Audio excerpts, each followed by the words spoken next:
I'm Patricia Duong. The U.S. government's budget deficit through February hit an all-time high of $1.5 trillion for the first 5 months of this budget year, as funding to deal with the coronavirus pandemic surged at a pace far above an increase in tax revenue. The deficit was pushed higher by trillions of dollars in support of Congress, including a $900 billion measure that extended emergency unemployment benefits that had expired. Myra McGinnis, president of the Committee for a Responsible Federal Budget, said, quote, "For all its flaws, we are hopeful this package will help end the pandemic and will restore the economy to its prior strength," end quote. I'm Nicholas Ginter with iPULSE News. On Wednesday, March 10th, many Americans were relieved to hear that Congress has approved the landmark $1.9 trillion COVID-19 relief bill. The approval to the package came by near 220 to 211 vote, precisely 7 weeks after President Biden entered the White House. In an interview Wednesday afternoon, Biden said, quote, "A vaccinated American is the only way to beat the pandemic, get the economy back on track, and for us to get back our lives and our loved ones. That's why the American Rescue Plan was so critical." The relief bill would provide Americans up to $1,400 direct payments this year and extending $300 weekly of emergency unemployment benefits into early September. President Biden plans to sign the bill into law on Friday afternoon at the White House. My name is Sofia Sokolova. Thousands of unaccompanied migrant children without a parent or legal guardian are attempting to flee to the United States. Due to the growing number of arrivals and the limited numbers of accommodation in U.S. shelters, kids are stuck in the Border Patrol detention facilities. We're doing everything that is possible to move the children out of our custody as quickly as we should, in a safe and healthy manner, said Miller, the CBP chief. The State Department has resumed an Obama-era program ended by the Trump administrations that allows certain Central American children to reunite with family members in the U.S. The Biden administration has said it will focus on addressing the root cause of migration through investment in Central America and the expansion of legal avenues for people to come to the U.S. Hi, I'm Sarah McManus. Merrick Garland was chosen by former President Barack Obama in 2016 to join the Supreme Court. For 8 months, and his nomination was paused by Republicans in an effort to allow Trump to choose his own nominee. On Wednesday, the Senate voted to confirm Garland to serve as Attorney General. He was confirmed by senators in a 70-30 vote by 20 Republicans, joining all 50 Democrats who support him. Majority Leader Chuck Schumer said, quote, "America can breathe a sigh of relief that we finally are going to have someone like Merrick Garland leading the Justice Department." I'm Nicole Ruiz. A group of hackers has called attention to the dangers of mass surveillance as they say they were able to peer into hospitals, schools, factories, jails, and corporate offices after they broke into the systems of a security camera startup.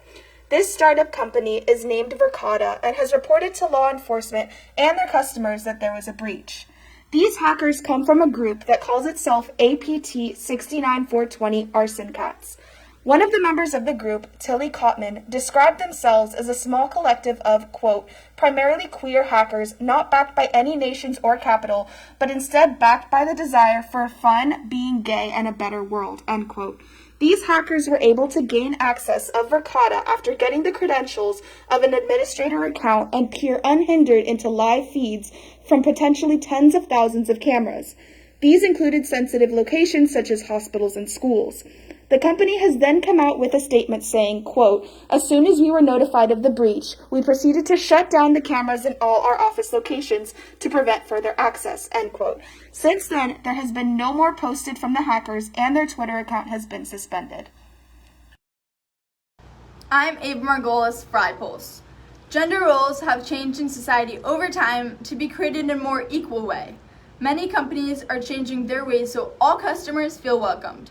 Hasbro is doing just this by dropping the Mr. from the Potato Head brand name and logo.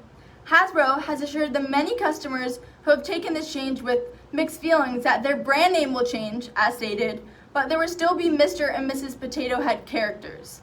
Founder of marketing consultancy Brand Keys, Robert Pisakoff, stated they're looking to broaden the franchise. I'm Danielle McDuffie for iPULSE.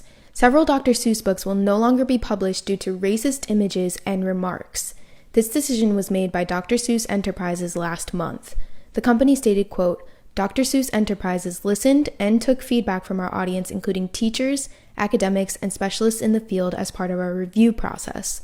One example is in If I Ran the Zoo, which includes a drawing of two barefooted African men wearing what appears to be grass skirts with their hair tied above their heads. These racist images and remarks are extremely controversial, especially today, since children can develop racial biases by the age of 3, and they are the primary audience of these books. I'm Colton Turner for iPULSE. Sports fans everywhere are given a breath of fresh air, as for the first time in nearly 2 years, March Madness will be held starting March 18th. Unlike NCAA basketball tournaments of previous years, every game will be held in Indianapolis, Indiana, in contrast to the tournament's normal strategy of being played in many different arenas. The goal of this is to create a controlled environment, said NCAA Senior Vice President of Basketball, Dan Gavitt. Gavitt would go on to say that, quote, the plan is put all the work in on the front end and make sure everybody's healthy, safe, and eligible so the games can go off as scheduled and we can keep the tournament moving forward. No bands or cheerleaders will be present at games this year, but fan attendance in each venue will be capped at 25%. Said Joni Comstock, NCAA Senior VP of Championships, quote, although this year may be different, we are committed to providing a memorable once-in-a-lifetime experience for all student athletes. From all of us here at iPulse, thank you for watching our broadcast. Please visit our website at linipulse.org and download our app.